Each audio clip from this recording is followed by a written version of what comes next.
Join me as I dive into the wild world of news networks covering the 2024 showdown between Trump and Kamala Harris, and see if I can keep up with all the twists and turns. The 2024 election is shaping up to be one of the most heated and unpredictable in recent history, with two divisive candidates vying for the top spot.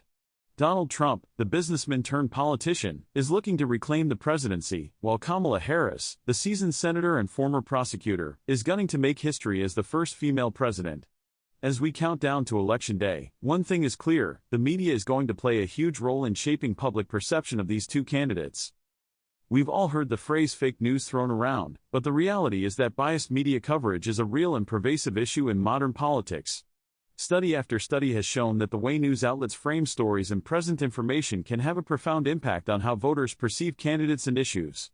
And let's be real, both Trump and Harris have their own media narratives that are being spun and reinforced by different news networks. Take Trump, for example. Fox News has long been accused of giving him a platform to spread his message, often without fact-checking or critical analysis. And on the flip side, MSNBC has been criticized for its harsh coverage of Trump, with some arguing that it borders on the sensational and partisan. Meanwhile, Kamala Harris has struggled to get a foothold in the mainstream media, often finding herself relegated to secondary coverage or being framed as too liberal or too ambitious. The problem is that these biases can have real-world consequences, influencing how voters evaluate the candidates and their policies. And when you throw social media into the mix, things get even more complicated. The sheer amount of information out there can be overwhelming, making it difficult for voters to separate fact from fiction, or even to know what's being presented as opinion versus fact. Different news networks have taken vastly different approaches to reporting on Trump and Harris. CNN, for instance, has been praised for its in-depth fact-checking and critical analysis of Trump's claims, while Breitbart has been accused of spreading misinformation and conspiracy theories about Harris. And then there are the opinion-driven outlets like the New York Times and the Wall Street Journal, which often present editorials and op-eds that are presented as news. One of the most striking examples of this media battle was during the first presidential debate, when Trump and Harris faced off on live TV. Fox News commentators hailed Trump's aggressive performance as a win, while MSNBC pundits declared Harris the victor based on her policy expertise. Meanwhile, CNN fact-checkers were working overtime to debunk Trump's claims on everything from the economy to healthcare. But what about the commentary and analysis that followed the debate?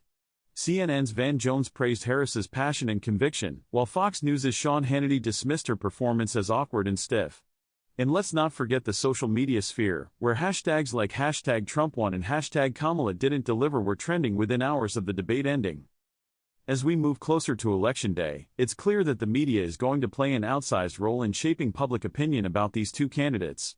And it's not just about which candidate is presented as more likable or relatable, it's about the actual policies and issues that are being discussed. The media's priorities and biases are going to influence what voters care about, and ultimately, who they decide to elect. So what does it all mean for us, the voters? Well, the most important thing is to stay informed, to fact-check and verify information, and to seek out diverse sources of news and commentary. Don't rely on a single outlet or pundit to tell you what to think. Do your own research, and make up your own mind.